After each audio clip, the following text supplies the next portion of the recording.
Folks, from Denver to points all around the world. I'm Nick Zeisler, the principal of Zeisler Consulting, and I'd like to thank you for joining us this morning for today's webinar hosted by Reuters Events. The topic today, Engage and Amaze Customers, how to create a compelling brand experience. I'm looking forward to the discussion today. Of course, it's a preview of what's coming up next month, November 5th and 6th, Reuters Events Strategic Marketing USA. It will be another live virtual event, and all of the folks who are participating today will actually be at that event. The theme there is moving beyond marketing, the future of brand. Paul, or if we get somebody to pop up the link to register to that in the chat box, that would be great. If you enjoy the discussion that we have today, which I think that you probably will, we invite you to sign up and attend that as well. So without much further ado, I'd like to introduce the members of our panel today. Going around the horn, we'll start with an academician. She's a former professor and spokesperson. She's been a marketing leader in finance industry, tech, and currently is the head of global marketing at Roche's Diagnostics Information Solutions, also known as Navify. It's a company that I keep screwing up the name of, but from the Bay Area, Maitel Rasmussen. Good morning to you, Maitel. Good morning, Nick. Good morning, everybody. Yeah, we'll get to, I'm looking forward to chatting with you again. Maitel and I have done some of these before, so it's good to see you again, and looking forward to hearing your inputs this morning as well. All right. Next up, we have a marketing genius in the tech space with a CV that includes leadership roles at LinkedIn, Bain & Company, Lever, and Upwork. She is currently the Chief Marketing Officer of SurveyMonkey. Also from San Francisco, joining us today, Leela Srinivasan. Leela, hi. Good morning. Great to see you, Nick. I shudder to be thought of as a marketing genius. Definitely not the case, but glad to be here by way of Scotland, by the way. So Bay Area now, but have different roots. Yeah, good to have you, and looking forward to hearing your inputs and your thoughts on this as well. Thirdly, we have someone who has been a strategy leader for Interbrand, Open Sky, and the New York City Economic Development Corporation. She's also consulted all around the world, and these days she is the head of strategy and operations at Alibaba.com. From Brooklyn today, this afternoon, joining us is Erica Chan. Hi, Erica. Hi, Nick. Hi, everyone. Glad to be here. Thanks for having me. Looking forward to hearing, looking forward to hearing, to not stepping all over you and hearing what you have to say. Excuse me, Erica. Thanks and welcome. All right, and finally, he has been with Schwab almost forever, but he actually got his start in the creative world working for ARC Worldwide in San Francisco. Since he's been at Charles Schwab, though, he's been in their creative group, also with account services, and he is now the marketing director for activation and engagement from the most creative city in the world, Austin, Texas. Tim Rickards. Hello, Tim. Good morning to you. Hey, Nick, thanks. Hello, everybody. Happy to be here. I am actually originally from San Francisco, now living in Austin, so I'm like a twist on this theme here. Everybody's got a story. Fantastic. Hey. Thanks, Tim. Well, it's good to have you from the big state of Texas.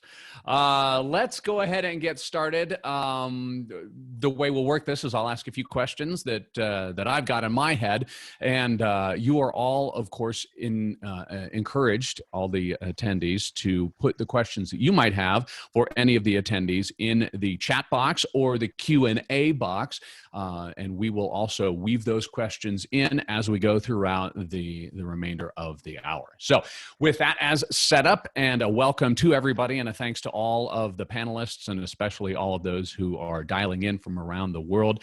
Thank you, and let's kick off. We'll start with Maitel. Maitel, hello. I'm a CX guy, of course, as you're all aware, and customer experience and branding aren't the same thing. But certainly we swim kind of in the same lane. We share some space. How does a brand promise play into a customer experience, and how should folks in the CX world view their job in the context of marketing? Great question, Nick. Yeah, so when you think about, marketing and customer experience, they don't only swim in the same lane, they really hold hands. So marketing, when we build a brand, we build an identity, messaging, narrative, visual language, lexicon. We build all that to create a promise, for our customers.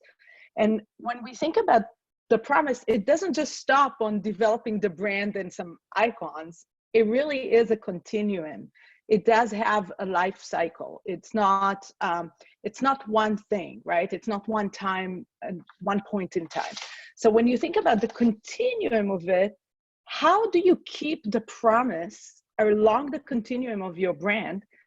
Also, just not just to the end. You also need to deliver on this promise along this continuum and in this continuum, and that's how do you create an identity that will carry the continuum? And that's where customer experience and marketing work together to keep this identity and to make this identity last for the life cycle. So I can give you, go ahead, Maital. Yeah. So this is the brand journey, and that's the brand experience. And those moments that matter along this continuum, you need to design it. You need to think in advance, how do I bring it together? So for that, it's not just marketing, it's everybody. It's everybody that touches the customer.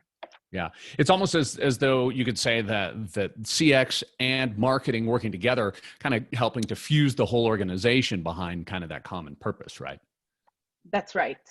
There's a common purpose. We want to delight our customers, and it's not just stop at the marketing identity brand. Yeah. So brand experience is on the rise, and the marketeers are the ones that are in charge of it, of this continuum journey.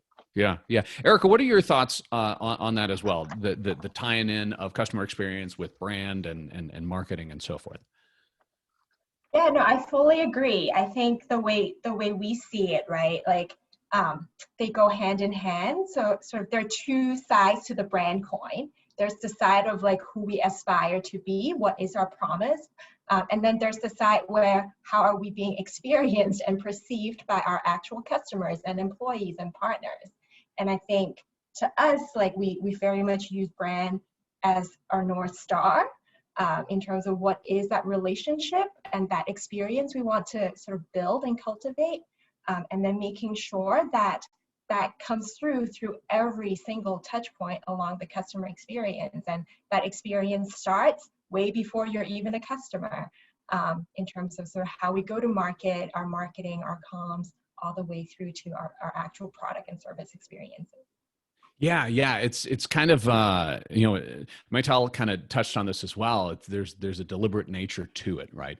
And I think, Erica, you bring up a great point that people are interacting with your brand before they become customers, right? And you have to consider how we come off to people who we don't have relationships with even yet, right? Yeah, awesome. Tim, what are your thoughts on this? Share your insights.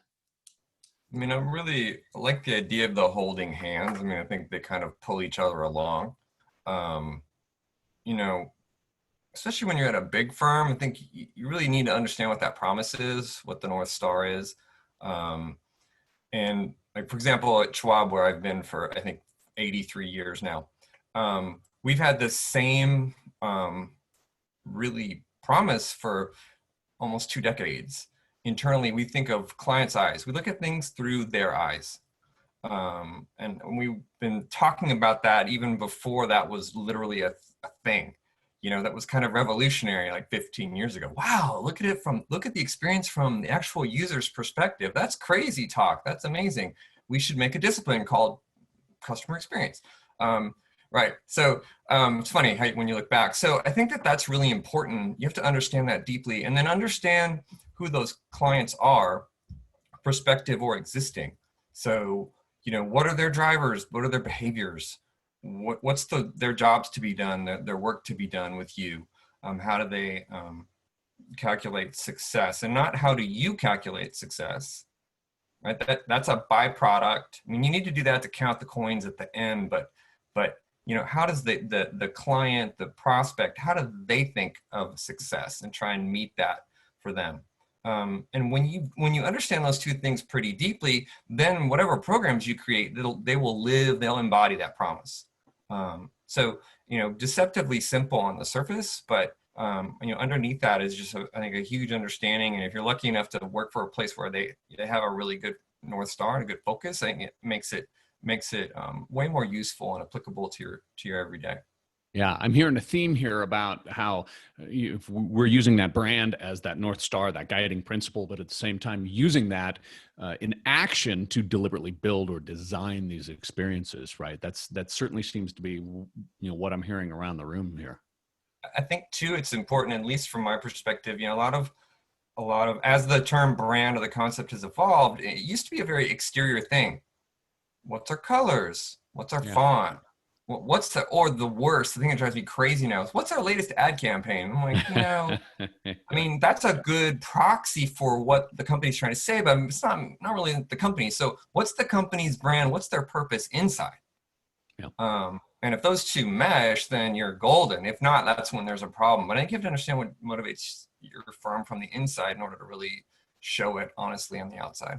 Awesome. Yeah, it goes back to those guiding principles and mission and vision and all that standard work as leaders in organizations we've been doing for so long, right? There's a real purpose for it in the first place, right? Awesome. Leela, let's bring you in here. I'd like to hear your thoughts on this as well, and then we'd take a couple questions from folks who are attending. Yeah, definitely. So I agree with everyone's comments so far. I mean, I've long talked about this era as the feedback economy.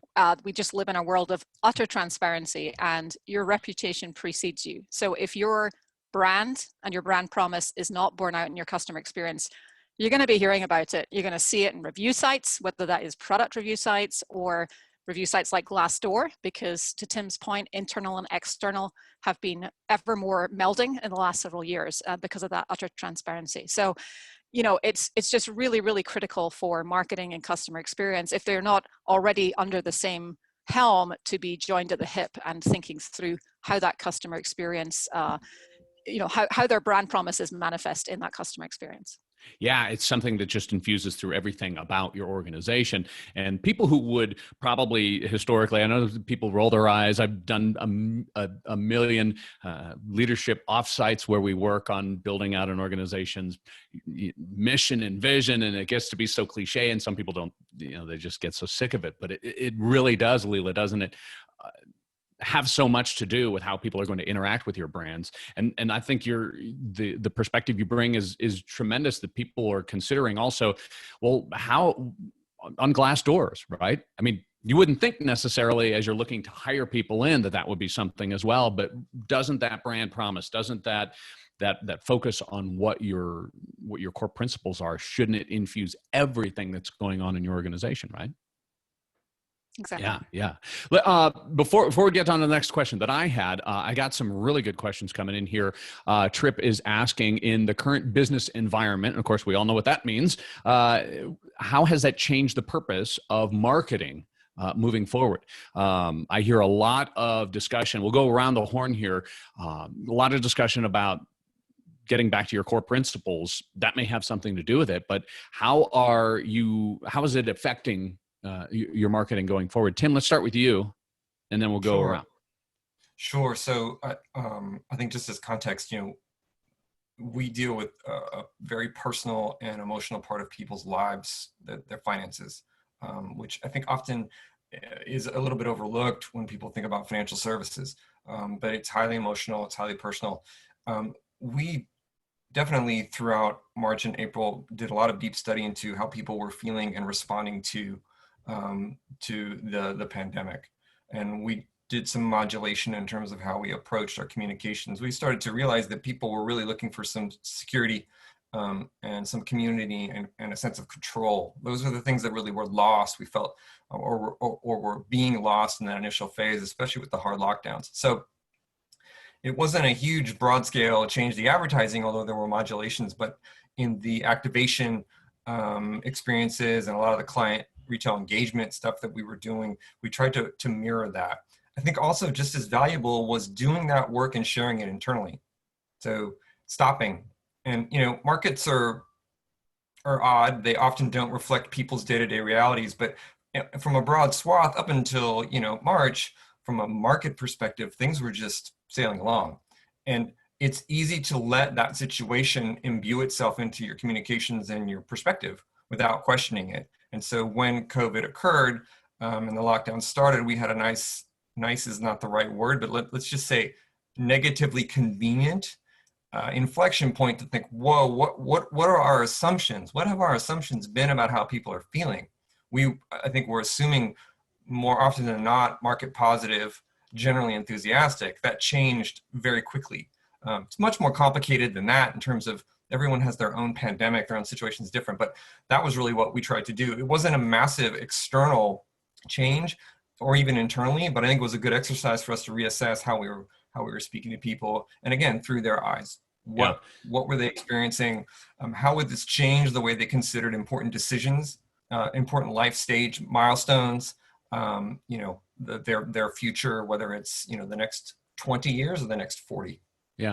And Tim, you started off that answer also with the acknowledgement of what probably is very core to your brand and what you do, which is recognizing how important the role is that Charles Schwab plays in the lives of their clients.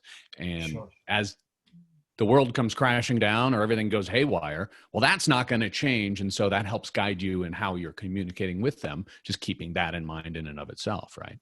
Yeah, it's a good observation. I think, you know, I hadn't thought of it this way before, but I think that was may have been the cause of some of that disconnect that we felt in March. I mean, I had people I did business with, like nutritional supplements, sent me an email about COVID. I'm like, well, you're just a nutritional supplement. Yeah. You know, it doesn't really seem to fit, you know, but businesses or products that are more, you know, intimately involved in someone's lives, it's absolutely the opportunity. But maybe the place where you buy most of your shoes, you know, maybe not as important. It goes back to that old joke earlier on where all the commercials were the slow piano music and we're all in this together in the black and white pictures, right? And it's kind of does that or does that not even align with the relationship that you purport to have with your customers? There's appropriate and then there's overworked and maudlin perhaps a little bit. Like to get the ladies in on the conversation as well. Erica, what are your thoughts on that as well? On how it has shaped or changed our marketing. Right. Yeah. Where we are now, how marketing is changing because of what's going on this year. Yeah. And I think there are two ways to answer that question. One is how is Alibaba.com's marketing and sort of our CX changing? And then also it's also what our customers' marketing is doing, right? So Alibaba.com, we are a business-to-business e-commerce platform. And what we have seen with COVID especially, right, is that our customers, which are small businesses from around the world, these are manufacturers, wholesalers, distributors, brands, they actually need to change how they go to market and how they do marketing. A lot of B2B has historically been done through sort of in-person settings and scenarios, right? Trade shows, conferences, sort of handshakes and sort of visits in person. And all of that sort of evaporated overnight with COVID. And so a big part of what we exist to do, right, is how can we in this moment of sort of critical need help our customers adjust and pivot. And so what we've seen, right, as a way to add value, and this is where, again, our brand can shine through, we are in the business of helping businesses do business more easily around the world. And so a big part of that is as sort of in-person meetings and events and sort of in-person trade gets disrupted, how do we help small and medium-sized businesses from around the world pivot to going online? How do we move things like trade shows to an online setting? How do we help businesses set up online storefronts and help them do digital marketing so that they can continue to reach their customers and cultivate those relationships? And so our marketing has sort of been going we have accelerated basically our business because our customers sort of need us during COVID more than ever. Yeah, yeah. And I see Leela nodding along. And of course, I think Yeah. that when it comes to the business model and that B2B work, that the Erica that y'all do at Alibaba.com and Leela at SurveyMonkey, the way you're working with other brands, and it's kind of like this ecosystem where there's, yeah, well, this is what SurveyMonkey does, but obviously we work with companies who have their own brands and the work that they're doing. I wonder if as an extension of this question, we talk a bit about that and where you think things are changing from that B2B supporting of other brands type of a perspective. Yeah, definitely. So I was nodding violently to everything Erica said because it resonates strongly with our world, right? And Tim talked earlier about jobs to be done. The jobs that our customers have to do have transformed in the last 9 months. Nobody envisioned what they would need to be doing, in regard to being in touch with their stakeholders. So, we had our customers go from, using SurveyMonkey for employee engagement surveys and employee feedback to really needing to stay in touch with a workforce that was dislocated and distributed and disconnected and worried about everything under the sun. We went from helping organizations keep in touch with their constituents to monitoring health symptoms, as in the case of the Department of Health in Rhode Island. So it's just been extraordinary to see how our customers have needed our help differently in this era. And I think as marketers, we've all had to dig deep and think about how can we be as supremely relevant and helpful as possible? How do we, this is not a time to be out selling per se. It really is about how can you add value in this work. So I think for many of us who got into marketing to help customers and to kind of, really make the world a better place, it has been in some ways an inspiring time to see that. Yeah. And yeah, then Go yeah, ahead, and then to your question around sort of SurveyMonkey, and I never like to. We have decent brand awareness, but I never like to assume. So for those who don't know us, we're probably the world's largest online survey platform, but we're much more than that these days. We enable organizations to turn feedback into action, and we have over 2 million people per day that take a survey or give feedback through our platform.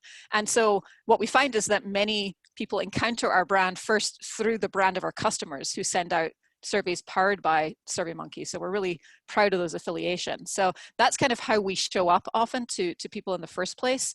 During this period, I think, we're very proud to tell the stories of how our customers are leveraging our technology. We've also been thinking long and hard about our purpose in society and how can we be true to our values. And I think one of the partnerships that I'm proudest of with our customers is we recently teamed up with over 20 companies, including Slack, Intuit, Zoom, Golden State Warriors, MassMutual. And with them, we launched a vendor workplace diversity initiative. So all of the companies in this partnership are really committed to fighting bias and systemic racism and making a stand for equality, basically, and for equity. So with those other organizations, we've basically compiled a survey that goes out to our largest vendors across this group of 20 plus organizations. And the purpose of that is to understand how our vendors are set up. Are they prioritizing diversity, equity, and inclusion? Are their workforces diverse? Are their leadership teams diverse? How are they approaching it? And does it align with the values that we all have as organizations? So that's a kind of an unusual partnership with our customers that has sprung up in this era of heightened uncertainty and where different things simply matter to both us and our customers. So it's been a journey, and if anybody is interested in using that same survey, by the way, you can find it online. It's just at surveymonkey.com/equity.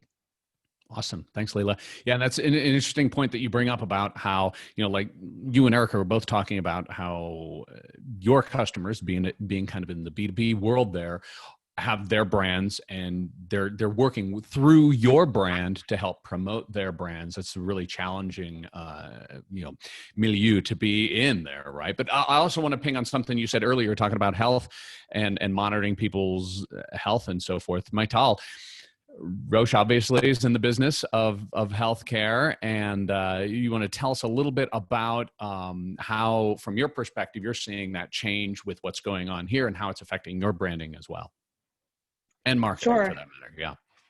Yes, of course. So Roche is a healthcare company, and actually our mission as a whole Roche, which is pharmaceutical and diagnostics and technology now, is to doing now what patients need next. by that, you know, we are part of the solution. So when we think about how we reacted to COVID, you know, we came up with one of the first to come up with the testing equipment and the testing reagents, also with the antibody. So we are part of the solution. As when we think about ourselves, how do we brand? We really stay close to our purpose. So connecting to the higher level and really on the value level of being part of the solution and understanding our customers, that are hospitals, that are the whole ecosystem of health, that are really the center of our mission is the patient. So and not any more patients. We all are in this together. So it really does connect. So you know, one of the brands that I manage is Navify. Navify is the technology part of Roche, which is enable data to come to the clinicians to make the right decisions of treatment and precision diagnostics, etc. I'm not going to use jargon, but all I'm saying is that what we did in our technology as a sub-brand of Roche is really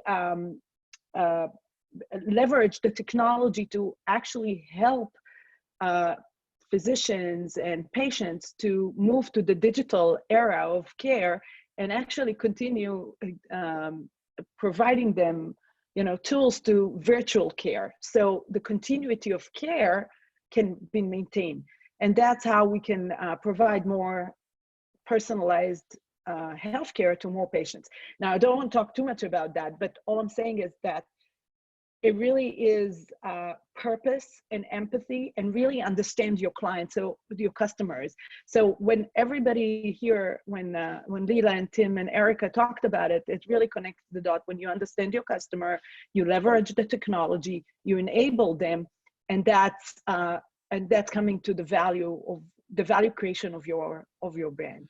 Yeah, which is the whole point of branding and marketing in the first place, isn't it, Maital? Yeah. It's really delivering on it.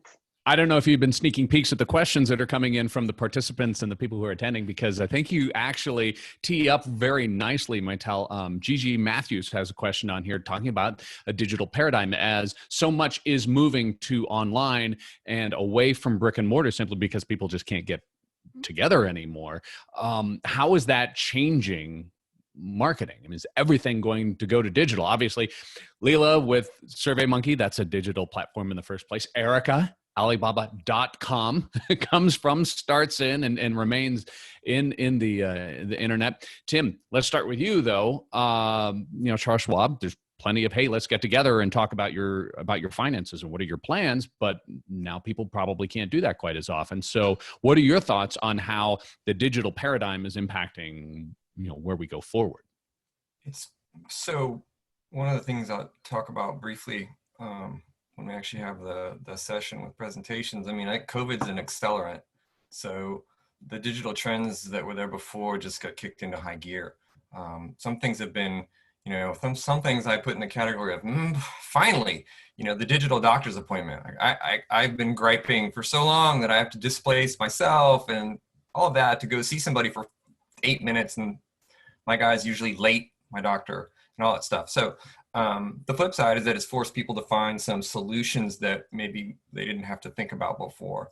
I think that, you know, from a financial services perspective, there's a range of things you can, you know, you can just do it by yourself. You can use an algorithmic solution to help you. You can pay people to manage it. You can have a person you talk to. Going back to the emotional component, it depends on where you are in that continuum. But I think it's important to remember that even though everything is digital, right? I'm using air quotes, I'm not showing my hands. It's not.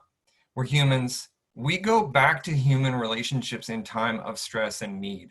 And people who don't have human relationships are less happy than people who do. Now, I think that's an important thing to remember as we try and build out digital ecosystems. There definitely are spots where it makes total sense, but I think we can't lose sight of the fact that we're social animals. And so any way that we can either encourage that or perhaps replicate it in a digital fashion, I think will be valuable down the road. I anticipate that if this continues, I would not be surprised to see niche industries come up that feature person-to-person contact in some shape or form. That'll be special. Like, right? yeah. It's only special when we don't have it. So, so I think that it's important to keep that in mind. In terms of the full focus on digital, I think it's important to keep in mind what the jobs to be done are, right? That your prospects and clients have, and push digital as far as you can, as long as it makes sense for them, better, easier, faster. I don't own our massive infrastructure, but that's what, from my point of view, like that's where I think it makes the most sense to focus. Yeah. And I've worked with groups who are so enamored by whatever the new technology, whatever the new channel might be, that they get so overwhelmed by that they lose track of the experience for the customers in the first place. And I suppose you'd probably say that there's also a risk from a marketing perspective and from a brand perspective. You get so caught up in the vehicle, so caught up in how you're conveying the message, that the message itself becomes, second tier. Yeah. I mean, and that's just a totally human thing to do. So it's not like, because of the shiny object, right? Yeah, and we over rotate. And just a last little anecdote. Yeah. So we've seen with the millennial generation now, as we've been watching them, and even I think the younger Gen X, the folks who are more digitally native, and we've seen this through financial services kind of again and again and again. It's real practical and easy to have a digital only interface when you don't have a complicated situation.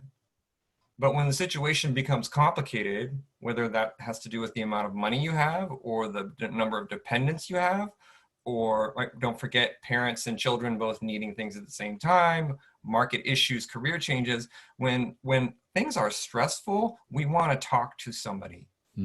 Now, we may want to control that conversation, but we want to interact with another person, at least now, until AI can actually have conversations with us, whole nother topic.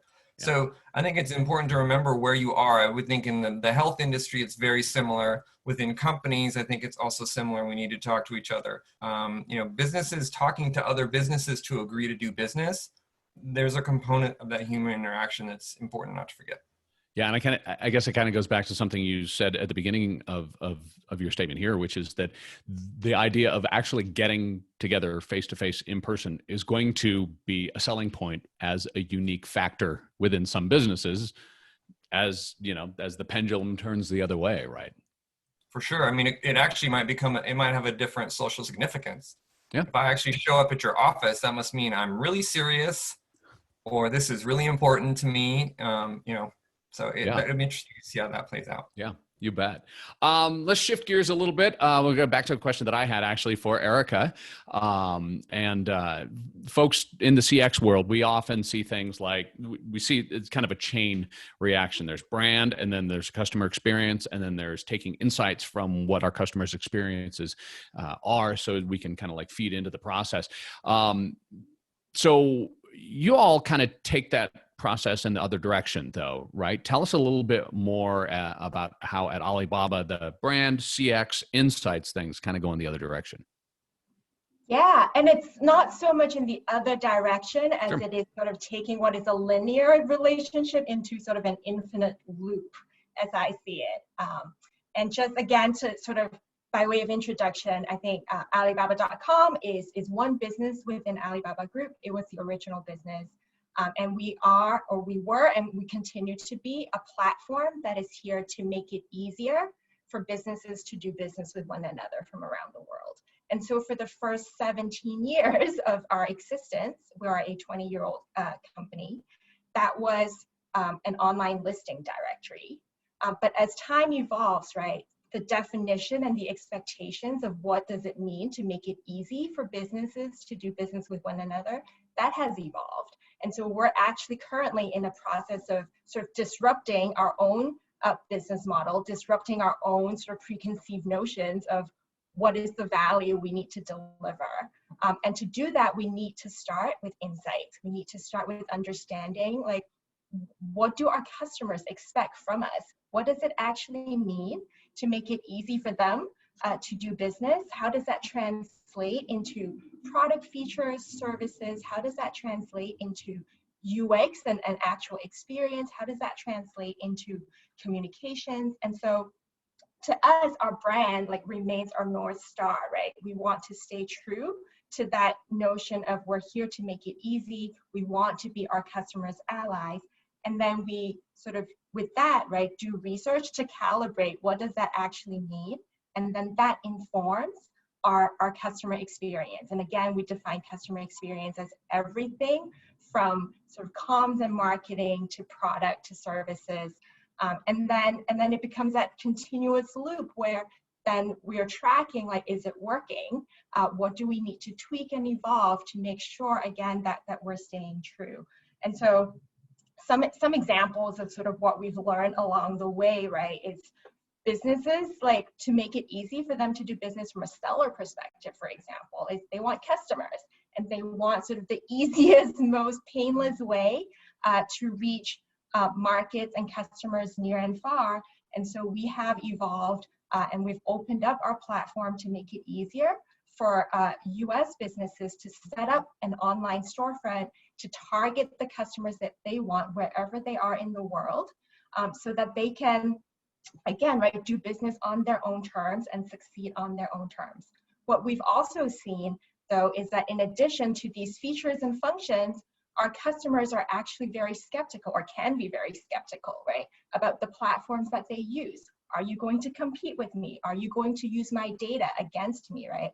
And so we take that sort of to heart fully, and so we stay very close to, again, back to our mission, right? We want to be the ally, and being an ally in this context means our business model is one where we absolutely do not compete with our customers. We want to be this enablement platform. We're not a wholesaler. We don't compete with our customers. We want to make sure that we're being super transparent in terms of allowing our customers to own their customer relationships, to own their own data, so that they can target their own marketing, their own strategies to succeed. And so again, back to, right, where brand ends, where insight begins, where customer experience begins and ends, like, to us, it's all of this infinite loop. And yeah, COVID has sort of been a great testing ground for that.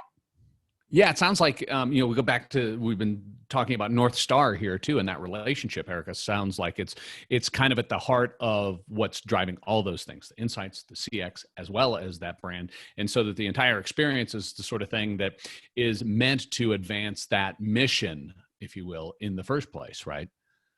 Yeah. Maytal, let's talk a bit about that. You were mentioning, you were kind of going down this path as well, how that North Star and that guiding principle is what's bringing it all together, right? Yes, absolutely. And, when we think about our customers at Roche, they've been going through a lot of, hard time to actually, take what they have and actually apply it in the world. So as a customer experience, you think if a doctor needs to treat patients and they don't have the tools, and even if they have the tools, they don't have the knowledge, because it's all new to them, the digitization and virtual world. So the way we look at ourselves, we didn't really talk about all the the downstream. We talked about let us enable you, let us help you actually set up the Zoom so you can talk to your patients. It was all new and it all came as a surprise, and this acceleration needed us to think differently about how do we deliver our the promise of the product. So we actually shifted from a marketing standpoint, not talking about the features and the benefits of our technology, but how it enables our customer to do their job better for their patients. So I very much like what Erica was saying. You need to shift the paradigm a little bit to enable the ecosystem to accelerate and thrive. Yeah, I hear you talking about relationships again, and how you're enabling other people, and I'm hearing echoes of this, just like Erica's talking about at Alibaba.com. And Leela, we've got your violent nodding again over here from SurveyMonkey, right? Working with your clients, working in that B2B environment to empower them and help and enable them to move forward what they're trying to do with their customers, right? Yeah, I mean, just to tie it in a little bit to the last question around digital transformation, I mean, there's no doubt that we've seen an acceleration of that this year. And what you have to bear in mind is that a lot of the companies that being forced down this path are really being forced down this path. Grocery stores, Like for Tim example, would say that he was, yeah, yeah. exactly. I mean, they weren't. 2020 wasn't going to be the year that they embraced digital transformation, but they had no choice. Likewise, they're consumers. I think there's a question in there about generational. How do you reach different generations, right? Mm-hmm. I mean, there are certainly many more people in the world who have been forced to adopt digital, perhaps more rapidly than they otherwise would have. And one of the things that, bringing it back to insights, I think you have to bear in mind as you set up these new experiences and or have a different set of consumers or customers going down the digital path, is you have to be listening for how that experience is or isn't working for them. Because things that seem intuitive to Gen Z are not at all intuitive to a different generation. So you might have the button in the place that's always worked, but I think you have to be asking in the heat of that moment, as the customer is experiencing your software, your technology, your products, your digital footprint, are you finding what you're looking for? What are you looking for, first of all? And just be as proactive and helpful in that flow as you can. So that's where I think we've been really excited to lean into helping our customers with our customer experience products, because there's just this funny dance going on between companies that are kind of leaning in, and some are more ready than others, and same thing on the consumer side. Yeah.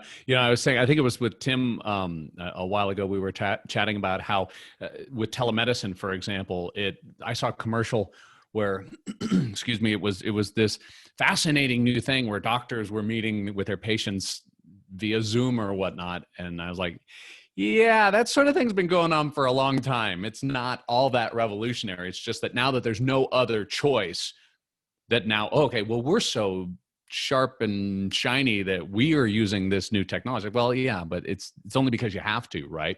And it kind of goes to something that I've written about recently, which is that maybe the key in marketing, and the key in branding, and the key in basically defining what it is that your organization does is a little bit less, and this is an opportunity to concentrate on this, a little bit less on, say, the solution that you build or the product or service that you provide, and rather, Tim, to your point, how can we solve what our customers are looking to get done, right? What problem are they bringing? What's the problem that needs addressed? What's the job that needs done? And if we concentrate simply on that, then the world crashing around, we still have, again, as we've been saying this entire hour here, the North Star.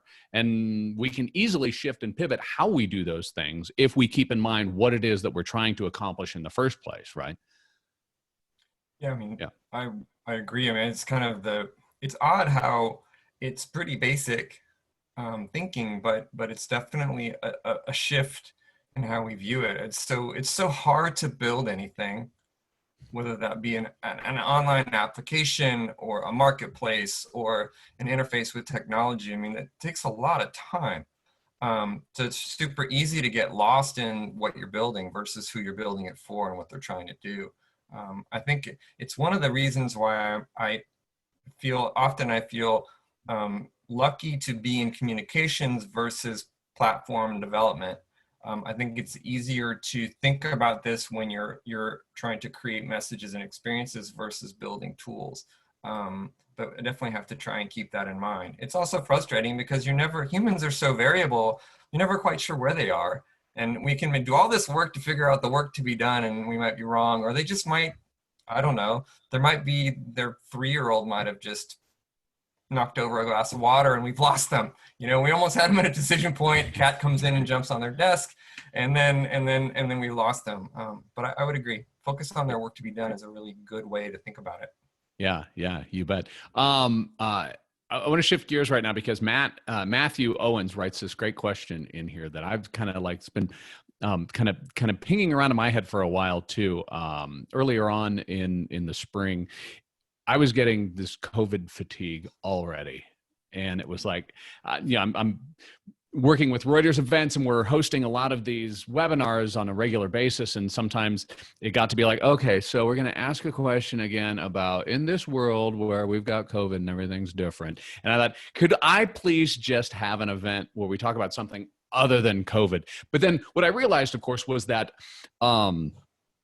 if we weren't talking about COVID, we'd be talking about marketing and we'd be talking about customer experience. And the question we'd be asking is, hey, what's the future?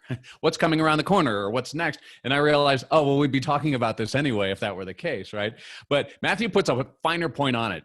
And if I could take liberties with the question that he's asking, I think what he's saying is, do we run the risk if what we're trying to do is talk all about here's where we are, and I kind of alluded to it earlier with the slow, the minor keys, piano music, and all of this, and we're all in this together. Or do we run the risk of possibly alienating certain segments or certain customers specifically by way of just going on and on about this is what we're talking about all the time?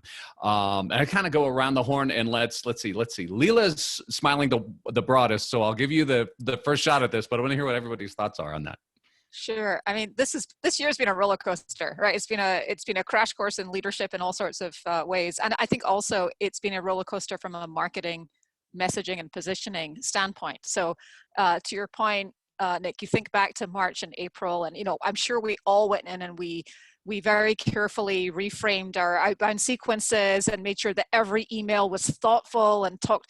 I think we even used the word unprecedented the first week. It's like we're so far beyond that now. But that's the thing, that the lexicon has continued to evolve. I think where people are in the sort of compounding set of crises this year is also moving. So I agree. I don't think that. And I don't mean to imply that we focus exclusively or even mostly on COVID, but I think you do have to be cognizant of the fact that the world has shifted and there's just more uncertainty and there's more there's more rapid evolution going on in the world, and that is the reality that our customers face. It's the reality we face, and so that is often the reality that we speak to.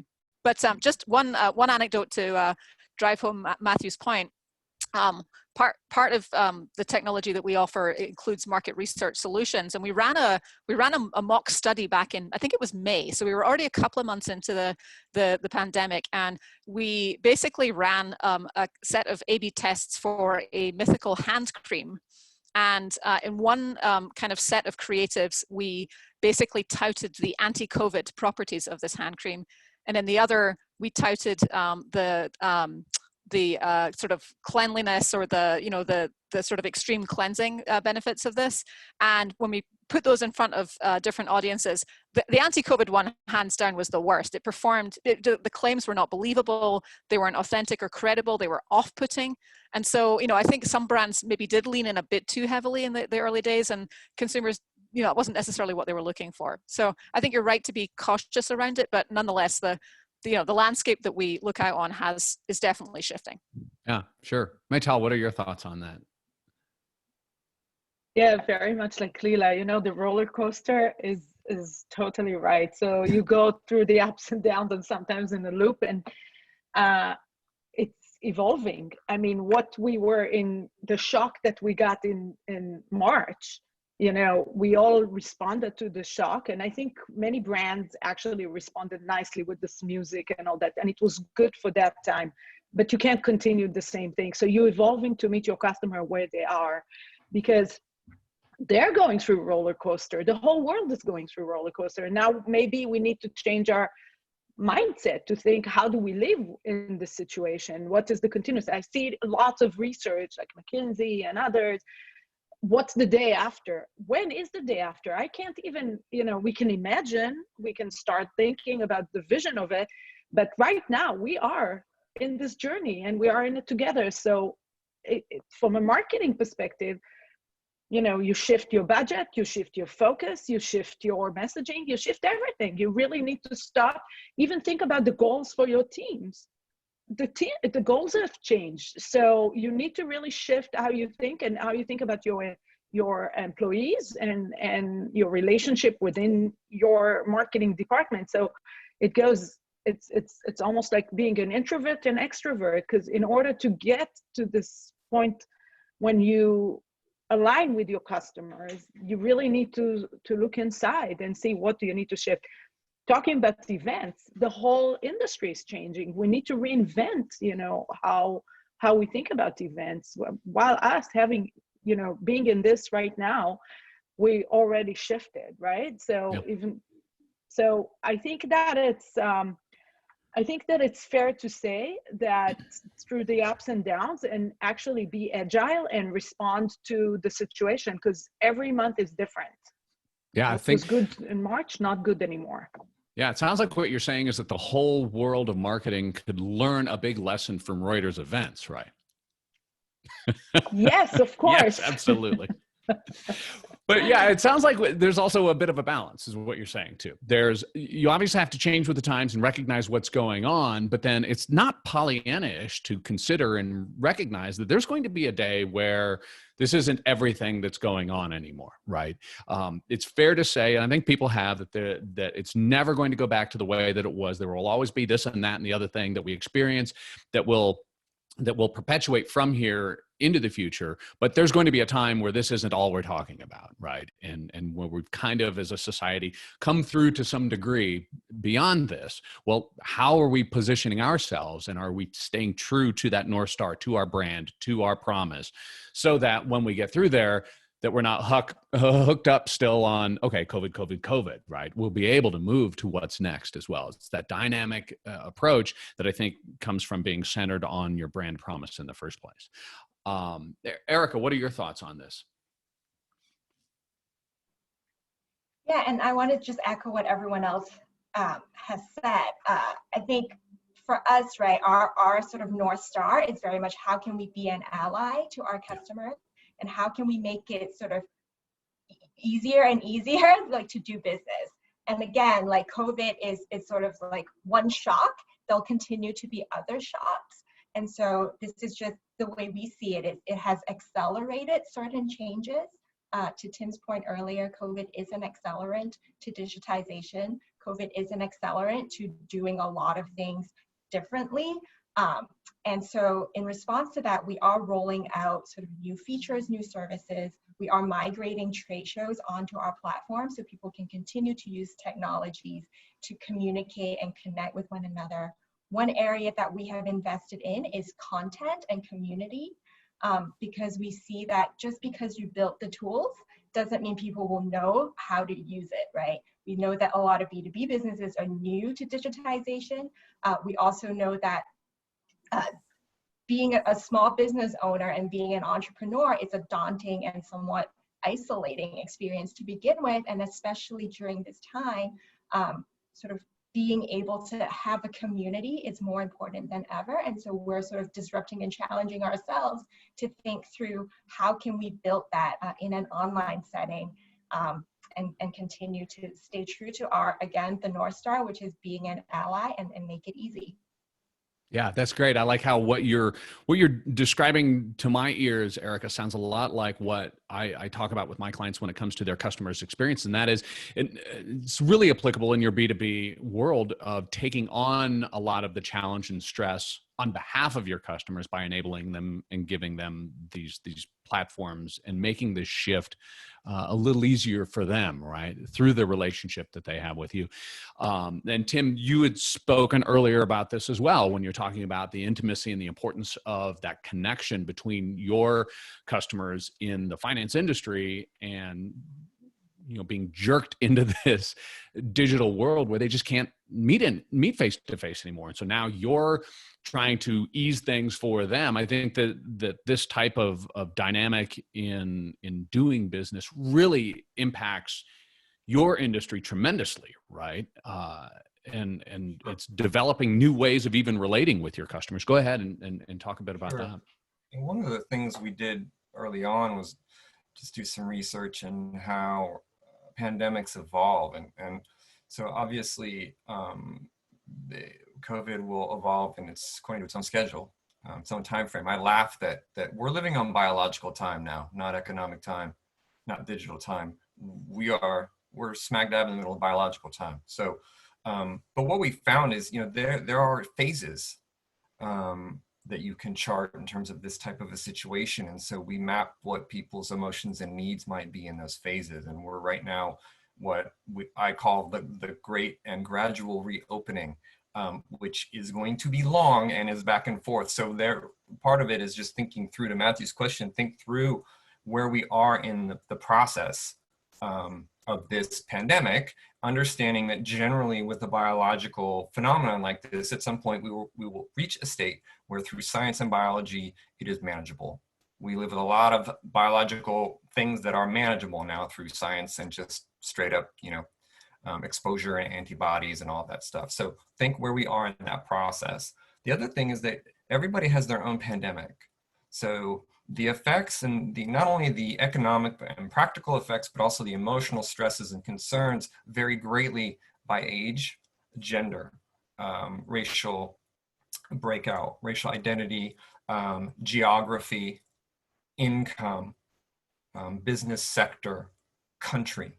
So you can't be all things to all people, but if you can figure out where folks are, you can mirror a message that makes more sense. Matthew says that he's worried about alienating, or losing a portion of the base, which sounds like it might be a political concern, maybe more than a positioning one, but I think it's important to remember that not everyone's having the same experience with COVID.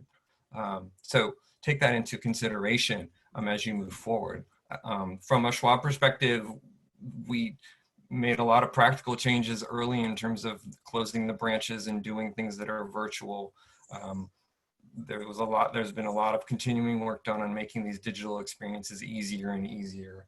We connected out to clients with our, thought leadership in terms of what was happening with the markets. There were, service information about the branches and what that means. So, or how are we cleaning them if you are going to try to come in, all those types of things. But we just kept in mind that it's a continuum, and people are going to have their, their individual response to the situation. Yeah. Tim, I love where you're going with that. And I think that it helps emphasize, kind of brings us actually back to a point that we were discussing earlier in the hour, which is that if we're trying, as you're suggesting, to be everything to everybody, we're never going to hit the mark. I have a colleague who used to talk about a segment of one, right? And that becomes tactical, and that becomes impossible at scale. But if what we're true to is why we're here in the first place and what that brand promise is, well, not only can we appreciate fairly enough that not everybody's going to be a customer, and that's okay, but also we don't get hung up in the vehicles and the ways in which we're trying to solve those problems. Instead, we can concentrate on providing whatever that service or that good is to our customers, because that's what we're all about, rather than just like whatever the mousetrap version is today. It's here's what we do, and here's where we support and how we meet our customers. Fantastic. I think a good way to wrap up as well. I'm going to throw it open for somebody who might want to nod or smile and say something before we go, but this may be the first Reuters events webinar that I ever end on time. Don't let that keep you from popping up and saying something. Erica, Maital, Leela, or Tim, anything that you want to say in conclusion before we close up here? Okay, I'll take that. I'm just going to say, okay. I'll say one thing. You bet. So we talked about brand journey, but there is really a destination, and the destination is getting your customer to advocate for you, and that's what you want. And your customer experience, you design it so that you're going to have loyalty and you're going to provide value along not only the journey, but at the end to other customers to increase. Yeah. One add I'll make that I think is net new is just we haven't really talked about community as a phenomenon, and I do think in search of that shared experience that Tim referenced earlier, that we're seeing the rise of community, both capital C and small c, just people coming together in different ways to share experiences as customers. And so I think that's a direction that hopefully is here to stay, because there's immense value, I think, in having a peer set where you can trade ideas and learn best practices. That's an awesome point, and I can't improve on that, nor could I on anything that anybody has said here. Tim Rickards, Charles Schwab, thank you so much for joining us today. Erica Chan from Alibaba.com, Leela Srinivasan from SurveyMonkey, and Maital Rasmussen of Roche thank you all for joining us. I'm looking forward to seeing you all again on November 5th and 6th for the Strategic Marketing USA 2-day webinar from Reuters Events. The theme of that, again, is moving beyond marketing, the future of brand. I'll be there. I'm looking forward to seeing you online there. The link to register is in the text box here. Thanks to Paul and Scott and Jazz and Aaron and everybody at Reuters for helping out. And thanks again to the wonderful panel. I'm Nick Zeisler, the principal of Zeisler Consulting. Honored to be here. Thanks especially to the panel and, of course, to all those of you who participated and joined us here today. And I will see you again soon. Thanks.